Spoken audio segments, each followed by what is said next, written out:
Good morning students, मैं नीतू चौधरी स्वागत करती हूँ आपका अपने परिवार स्वाध्याय श्री में। तो कैसे हैं आप सभी? आई होप अच्छे होंगे, स्वस्थ होंगे, घर पर होंगे, अपने और अपने परिवार वालों का ध्यान रख रहे होंगे। तो चलिए शुरुआत करते हैं हमारे फर्स्ट क्वेश्चन से। आज का हमारा फर्स्ट क्वेश्चन क्या है कि भारतीय अंतरिक्ष अनुसंधान संगठन के नए चीफ के रूप में किसे नियुक्त किया गया? भारतीय अंतरिक्ष अनुसंधान संगठन के नए चीफ के रूप में किसे नियुक्त किया गया? ऑप्शन ए है as Kiran Kumar, option B है के सिवान, ऑप्शन सी है शैलेश नायक और ऑप्शन डी है एस सोमनाथ। बताइए राइट आंसर क्या होगा? ऑप्शन ए है हमारा as Kiran Kumar, option B है के सिवान, ऑप्शन सी है शैलेश नायक और ऑप्शन डी है एस सोमनाथ। तो राइट आंसर हमारा क्या हो जाता है? ऑप्शन डी यानी एस सोमनाथ को क्या किया गया है? भारतीय अंतरिक्ष अनुसंधान संगठन के नए चीफ के रूप में नियुक्त किया गया है। नेक्स्ट क्वेश्चन देखेंगे, क्वेश्चन नंबर 2 कि टोक्यो ओलंपिक के कांस्य पदक विजेता मुक्केबाज लवलीन बोरगोहेन को असम सरकार ने किस पद पर नियुक्त किया है? बताएंगे फटाफट से। ऑप्शन ए है हमारा डीएसपी, ऑप्शन बी है डीआईजी, ऑप्शन सी है डीसीपी और ऑप्शन डी है एसआई। बताइए टोक्यो ओलंपिक के कांस्य पदक विजेता मुक्केबाज लवलीना बोरगोहेन को असम सरकार ने किस पद पर नियुक्त किया है? डीएसपी के, डीआईजी के, डीसीपी के या एसआई के पद पर नियुक्त किया है? बताइए फटाफट से। तो इसका राइट आंसर हो जाता है हमारा ऑप्शन ए यानी डीएसपी। किस पद पर किया है? डीएसपी के पद पर नियुक्त किया है। नेक्स्ट क्वेश्चन देखेंगे, क्वेश्चन नंबर 2 के बाद आ जाती है हमारी झटका सीरीज। क्या आ जाती है? झटका सीरीज आ जाती है। इसमें आप लोग क्या करेंगे? एक एक क्वेश्चन का आंसर देते हुए चलेंगे, ठीक है? एक एक क्वेश्चन का आंसर देते हुए चलेंगे।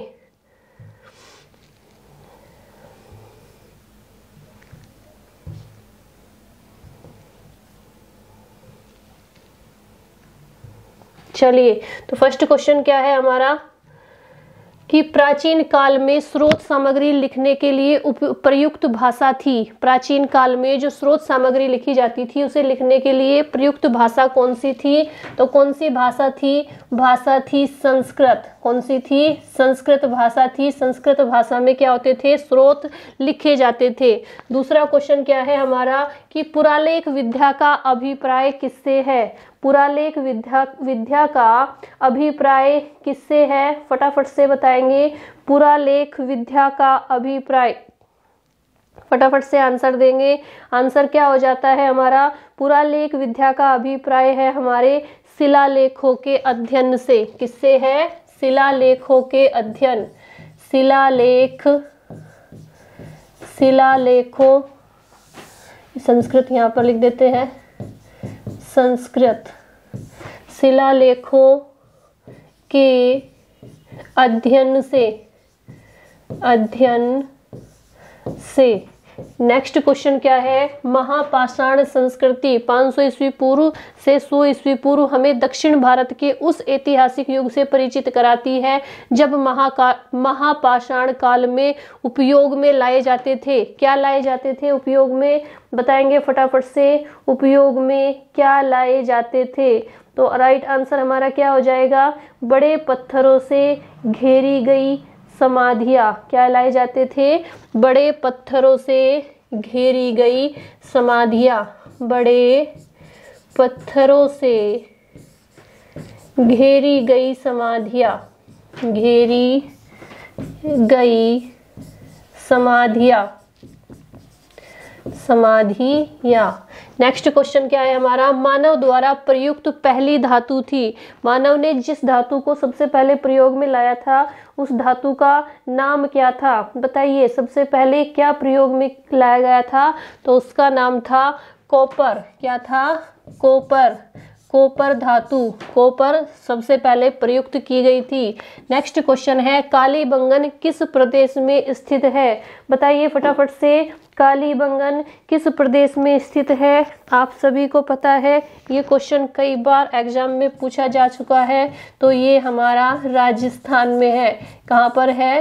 राजस्थान में। नेक्स्ट क्वेश्चन है, धातु से बने सिक्के सबसे पहले प्रकट हुए थे। धातु से बने जो सिक्के थे वो सबसे पहले कहाँ प्रकट हुए थे? कौन से काल में प्रकट हुए थे? तो वो हुए थे हमारे बुद्ध के काल में। किसमें? महात्मा बुद्ध के काल में। बुद्ध के काल में प्रकट हुए थे। बुद्ध के काल में। नेक्स्ट क्वेश्चन है हमारा कि हड़प्पा के लोगों की सामाजिक पद्धति क्या थी? बताइए, हड़प्पा के लोगों की सामाजिक पद्धति क्या थी? बताएंगे फटाफट से। तो उनकी सामाजिक पद्धति थी उचित समतावादी। क्या था? उचित समतावादी थे वहाँ के लोग। उचित समतावादी।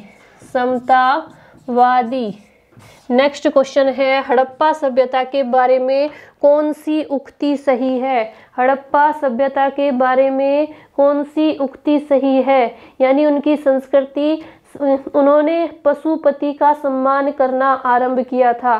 क्या था? उन्होंने पशुपति का सम्मान करना आरंभ किया था। किसका किया था? पशुपति का सम्मान करना आरंभ किया था। नेक्स्ट क्वेश्चन आ जाता है, भारत में खोजा गया सबसे पहला पुराना शहर। भारत में खोजा गया सबसे पहला पुराना शहर कौन सा था? बताएंगे फटाफट से।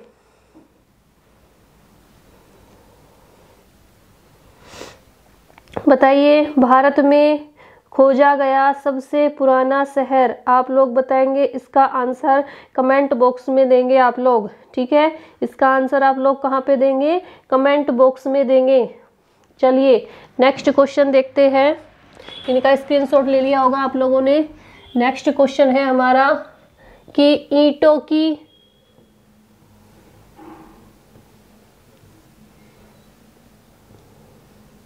हड़प्पा सभ्यता की खोज किस वर्ष में हुई थी? बताएंगे फटाफट से। हड़प्पा सभ्यता की खोज किस वर्ष में हुई थी? आंसर देंगे आप लोग।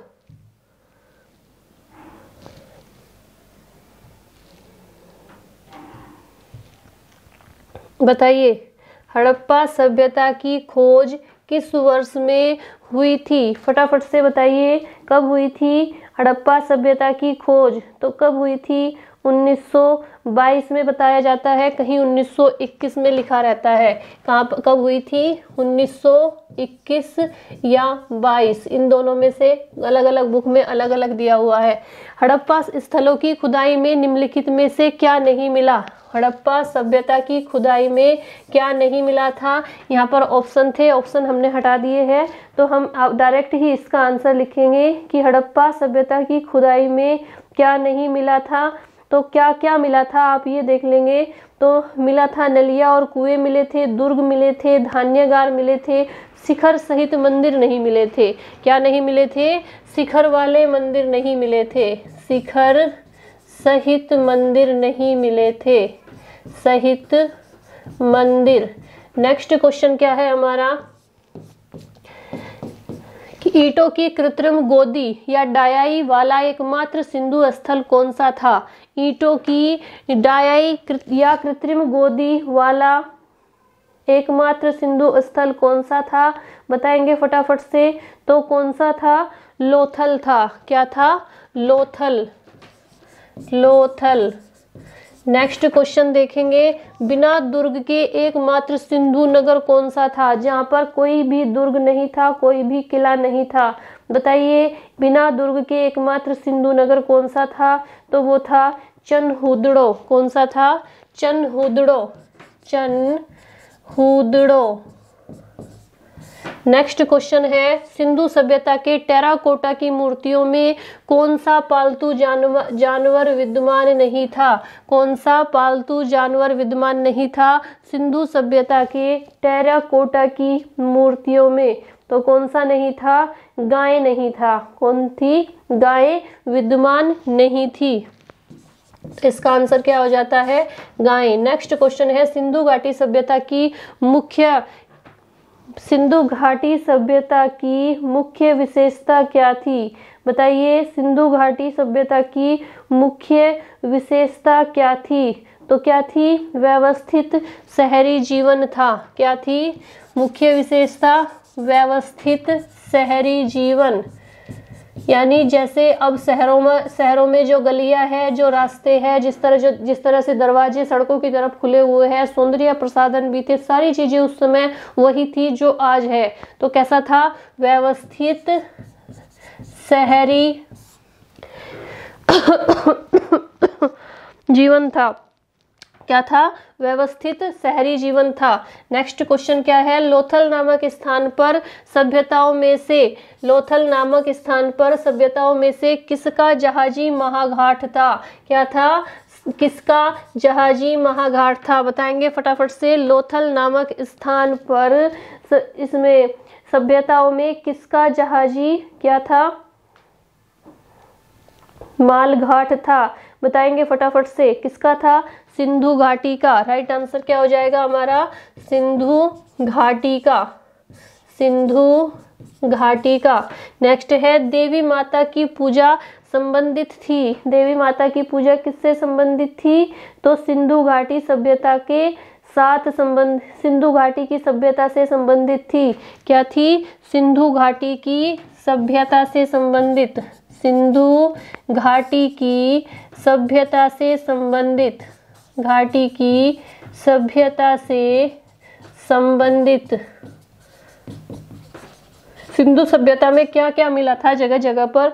जिस तरह से हम आज अपना जीवन यापन कर रहे हैं, उस समय में भी जैसे खोजे गए थे, जो चीजें मिली थी वो बिल्कुल सेम ऐसे ही मिली थी। बड़े बड़े अन्नागार होते थे, बड़े स्नानागार होते थे, स्त्रियों का सौंदर्य प्रसाधन का सारा सामान मिला था, सब कुछ। यानी पहले भी वो सारी चीजें थी जो आज है।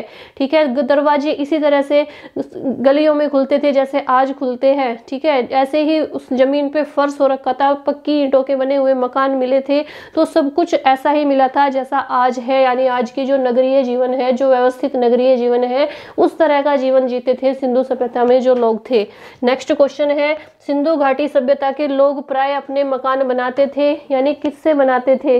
सिंधु सभ्यता के लोग प्राय अपने मकान किससे बनाते थे? बताएंगे फटाफट से। तो किससे बनाते थे? ईंटों से बनाते थे। किससे बनाते थे? किसके बने हुए मकान मिले थे? ईंटों के बने हुए मकान मिले थे, ईंटों से। नेक्स्ट क्वेश्चन देखेंगे, इनका स्क्रीनशॉट ले लेंगे आप लोग। इसके बाद नेक्स्ट क्वेश्चन है हमारा कि मोहनजोदड़ो में सबसे बड़ा भवन कौन सा था? मोहनजोदड़ो में सबसे बड़ा भवन कौन सा था? फटाफट से बताएंगे। मोहनजोदड़ो में सबसे बड़ा भवन बताइए कौन सा था? मोहनजोदड़ो का सबसे बड़ा भवन क्या था?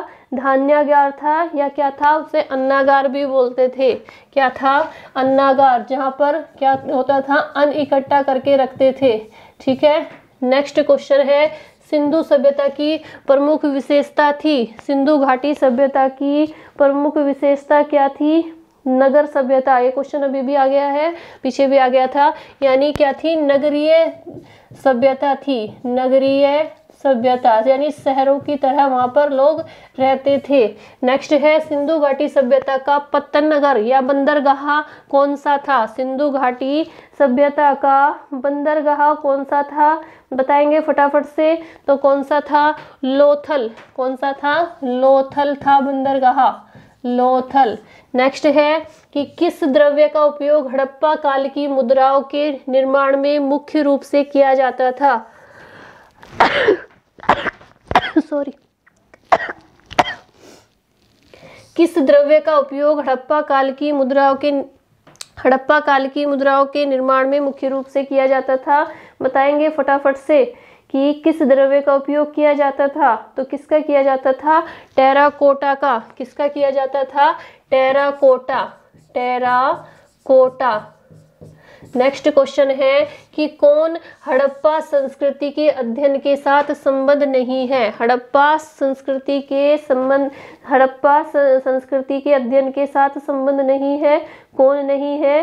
तो पीएच वत्स नहीं है। चार्ल्स मैसन, कनिंगम और व्हीलर ने लिखी थी, ये सब इससे संबंधित है। तो कौन नहीं है? पीएच वत्स नहीं है। पीएच एच वत्स। नेक्स्ट क्वेश्चन है, हड़प्पा की सभ्यता किस युग की थी? हड़प्पा की सभ्यता किस युग की थी? तो कौन से युग की थी? कांस्य युग की। किस युग की थी? कांस्य युग। नेक्स्ट क्वेश्चन है, हड़प्पा वासी किस वस्तु के उत्पादन में अग्रणी थे? बताइए, हड़प्पा वासी किस वस्तु के उत्पादन में अग्रणी थे? बताएंगे फटाफट से। तो किसके उत्पादन में थे? कपास के। किसके उत्पादन में? कपास के उत्पादन में अग्रणी थे। नेक्स्ट क्वेश्चन है, हड़प्पा के निवासी कैसे थे? ग्रामीण थे, शहरी थे? कैसे थे बताइए। तो कैसे थे? शहरी थे। मैंने अभी बताया कैसी व्यवस्था थी? नगरीय व्यवस्था थी। तो व्यक्ति कैसे थे? शहरी थे। सिंधु घाटी की सभ्यता के लोगों का मुख्य व्यवसाय क्या था? सिंधु घाटी की सभ्यता के लोगों का मुख्य व्यवसाय क्या था? बताएंगे फटाफट से। सिंधु घाटी की सभ्यता के लोगों का मुख्य व्यवसाय क्या था? बताइए, क्या था? पशुपालन।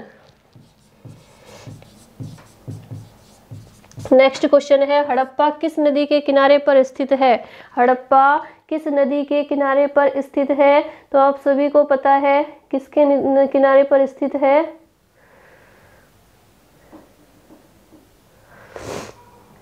सिंधु नदी के। सिंधु।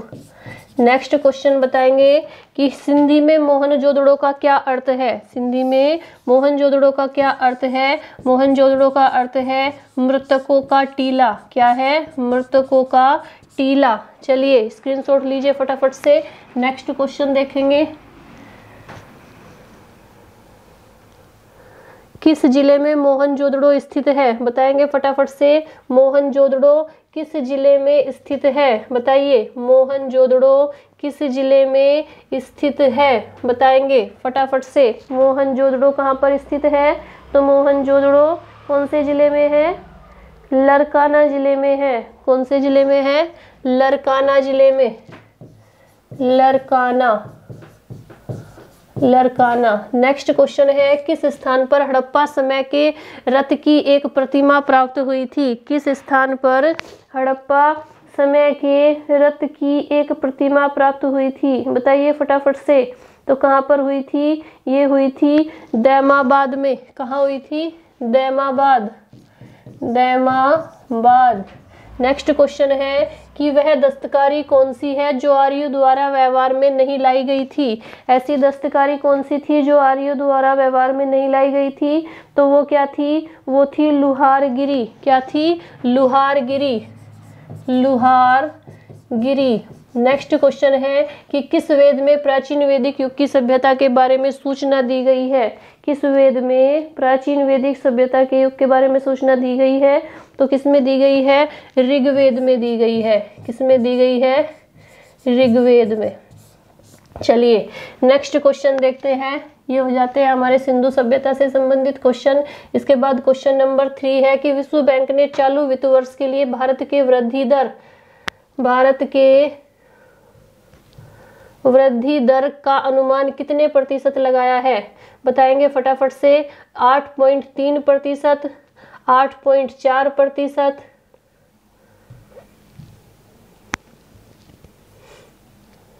और 8.5% या 8.6%। बताएंगे फटाफट से राइट आंसर क्या हो जाता है। विश्व बैंक ने चालू वित्त वर्ष के लिए भारत की वृद्धि दर का अनुमान कितने प्रतिशत लगाया है? बताएंगे फटाफट से राइट आंसर क्या हो जाता है इसका। तो कितने प्रतिशत है? 8.3%। राइट आंसर हो जाता है हमारा ऑप्शन ए, यानी 8.3%। अगर आप हमारी सारी पिछली क्लासेज लेना चाहते हैं, हमारी डेली करंट अफेयर की क्लास होती है, अगर आप हमसे जुड़ना चाहते हैं, अपने परिवार से जुड़ना चाहते हैं, तो हमारे चैनल को सब्सक्राइब करेंगे। अपने परिवार को बड़ा करने के लिए वीडियो को शेयर करेंगे, लाइक करेंगे और चैनल को सब्सक्राइब करेंगे। पिछली क्लासेज लेने के लिए आप प्ले लिस्ट पर जा सकते हैं। डिस्क्रिप्शन में भी आपको लिंक मिल जाएगा, वहाँ से भी आप पिछली क्लासेज ले सकते हैं। और हमारे टेलीग्राम को भी ज्वाइन कर सकते हैं, स्वाध्याय श्री को। ठीक है, वहाँ पर आपको क्या मिलेगा? सारी PDF मिलेगी, आपको सारी क्लास मिलेगी। ठीक है, तो अब हमसे ज्वाइन करने के लिए स्वाध्याय श्री को सब्सक्राइब करेंगे। चलिए नेक्स्ट क्वेश्चन देखते हैं। क्वेश्चन नंबर 4 की BWF जूनियर रैंकिंग के अंडर 19 बालिका एकल वर्ग में दुनिया की नंबर 1 खिलाड़ी बन गई है। ऐसा करने वाली पहली भारतीय कौन है, उनका नाम क्या है, बताएंगे फटाफट से। उनका नाम क्या है? ऑप्शन ए है हमारा विक्टर एक्सेल्सन, ऑप्शन बी है जुल्फा दिल अली, ऑप्शन सी है तस्नीम मीर, या इनमें से कोई नहीं। बताइए राइट आंसर क्या हो जाता है हमारा? ऑप्शन सी हो जाता है, तस्नीम मीर उनका नाम है। ठीक है, फटाफट से चलेंगे आगे। नेक्स्ट क्वेश्चन क्या है? क्वेश्चन नंबर 5 है हमारा कि पासपोर्ट स्वतंत्रता को लेकर हेनले पासपोर्ट इंडेक्स 2021 में किसे प्रथम स्थान प्राप्त हुआ है? स्विट्जरलैंड एवं सिंगापुर को हुआ है, जापान एवं सिंगापुर को हुआ है, या इंग्लैंड एवं सिंगापुर को हुआ है, या ऑस्ट्रेलिया एवं सिंगापुर को हुआ है? बताएंगे फटाफट से राइट आंसर क्या हो जाता है? ऑप्शन ए, बी, सी या डी? तो राइट आंसर हो जाता है हमारा ऑप्शन बी, यानी जापान एवं सिंगापुर। जापान एवं सिंगापुर इसका राइट आंसर हो जाता है। नेक्स्ट क्वेश्चन है क्वेश्चन नंबर 6 कि अंतरराष्ट्रीय मुद्रा कोष ने किसे नए अर्थशास्त्री के रूप में नियुक्त किया है? ऑप्शन ए है पियरे ओलिवियर गोरिचंस, ऑप्शन बी है गीता गोपीनाथ, ऑप्शन सी है क्रिस्टलिना जॉर्जिवा, ऑप्शन डी है संगीता रेड्डी। बताएंगे फटाफट से राइट आंसर क्या हो जाता है? राइट आंसर हमारा क्या हो जाता है बताएंगे?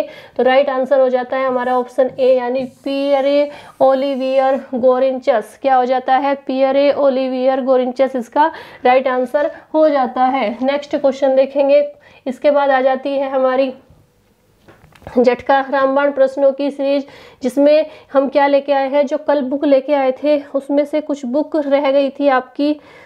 ठीक है, जो पुस्तकें थी वो रह गई थी, अभी उन्हें कंप्लीट करते हैं। तो फटाफट से नोट डाउन करते हुए चलेंगे एक एक पुस्तक का नाम। ठीक है,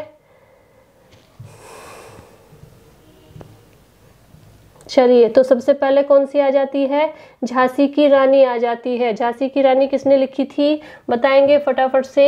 झांसी की रानी के राइटर यानी लेखक का नाम फटाफट से बताएंगे। झांसी की रानी के लेखक का नाम क्या है, बताइए फटाफट से। जो हमने कल पुस्तकें लिखी थी उसी में से ये बची हुई है, थोड़ी पुस्तकें जो हम कल कर रहे थे उसी में से ये बची हुई है, तो इन्हें भी आज कंप्लीट कर लेंगे। ठीक है, तो बताइए झांसी की रानी किसकी रचना है? तो ये है वृंदावन लाल वर्मा की। किसकी है? वृंदावन लाल वर्मा। चलिए नेक्स्ट है गणदेवता। गणदेवता किसने लिखी थी फटाफट से बताएंगे। गणदेवता लिखी थी ताराशंकर बंदोपाध्याय। किसने लिखी थी? ताराशंकर बंदोपाध्याय। नेक्स्ट है चिदंबरा। चिदंबरा किसने लिखी थी? इधर लिख देती हूँ मैं। ठीक है, चिदंबरा के राइटर बताइए फटाफट से। चिदंबरा किसने लिखी थी? तो ये लिखी थी सुमित्रा नंदन पंत ने। किसने लिखी थी? सुमित्रा नंदन पंत। इसके बाद आ जाती है हमारी द सॉन्ग्स ऑफ इंडिया के राइटर कौन है? द सॉन्ग्स ऑफ इंडिया लिखी थी सरोजिनी नायडू ने। किसने लिखी थी? सरोजिनी नायडू।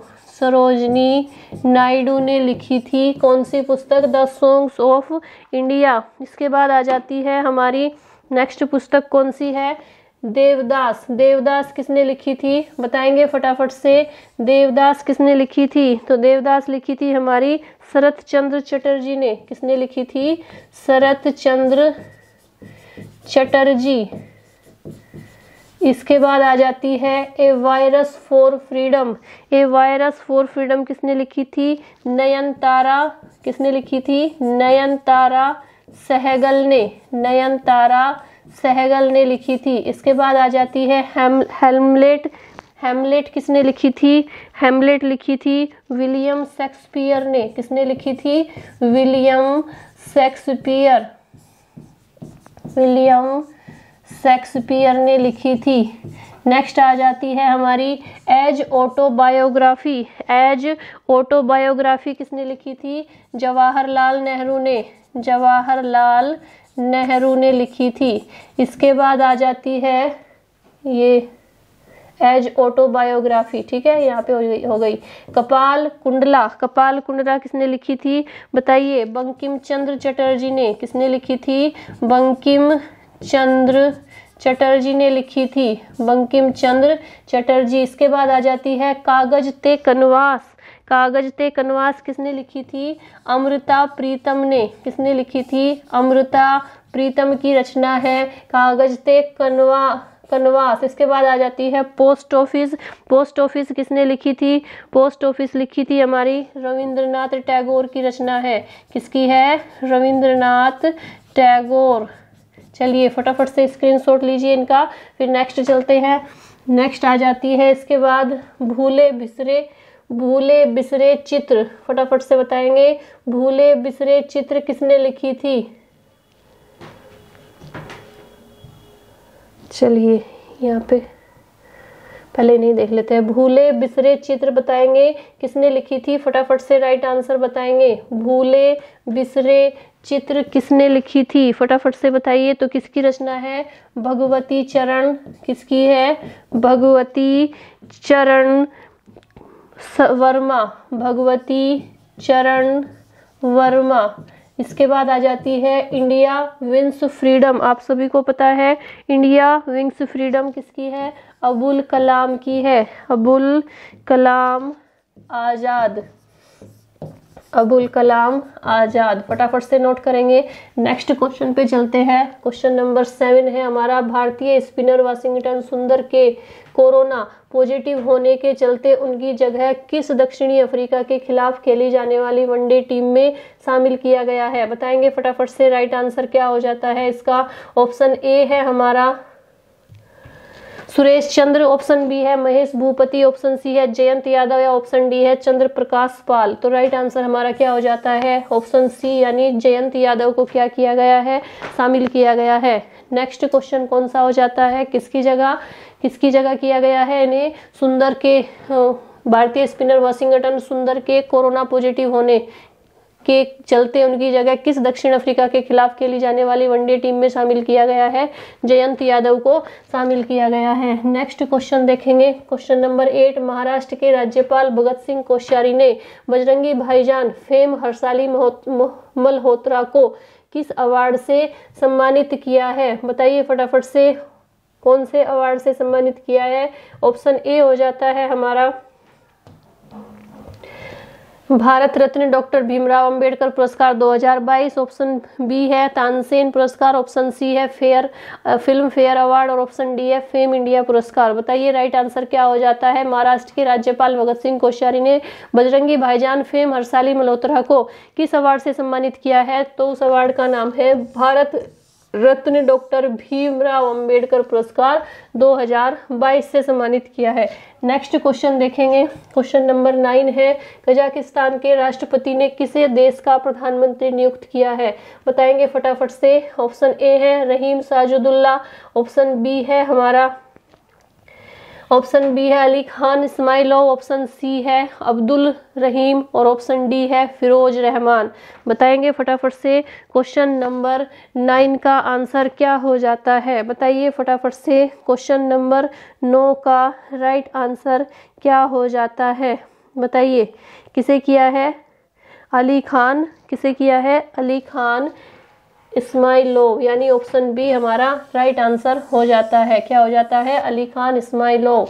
नेक्स्ट क्वेश्चन है हमारा क्वेश्चन नंबर 10 कि भारतीय रेल ने यात्रियों के खोए हुए सामान को ट्रैक करने के लिए किस मिशन को लॉन्च किया है? उस मिशन का नाम क्या है? बताएंगे फटाफट से। राइट आंसर क्या है? ऑप्शन ए है मिशन अमानत, ऑप्शन बी है मिशन खुशहाल, ऑप्शन सी है मिशन लापता और ऑप्शन डी है मिशन, ये अमानत 2 बार आ गया है, यहाँ पर लिखेंगे कुछ और लिख लेंगे यहाँ पर, ठीक है, जन्नत लिख लेंगे, ठीक है। तो राइट आंसर क्या हो जाता है? मिशन अमानत, मिशन खुशहाल, मिशन लापता या मिशन जन्नत। बताइए फटाफट से। तो उस ऐप का, उस मिशन का नाम क्या है? उस मिशन का नाम है मिशन अमानत। क्या है? ऑप्शन ए राइट आंसर हो जाता है, मिशन अमानत उसका नाम है। नेक्स्ट क्वेश्चन आ जाता है क्वेश्चन नंबर 11 कि प्रधानमंत्री की पंजाब में हुई सुरक्षा चूक के लिए सुप्रीम कोर्ट ने पैनल का गठन पैनल के गठन करके उसका अध्यक्ष किसे नियुक्त किया है, इसका आंसर आप लोग देंगे कमेंट बॉक्स में, जो कि आप नहीं देते हो। ठीक है, मैं रोज आप लोगों से पूछती हूँ क्वेश्चन की, एक क्वेश्चन का आपको आंसर कमेंट बॉक्स में देना है, और उसमें जो बच्चा उसका आंसर देगा क्लास के शुरुआत में ही मैं उसका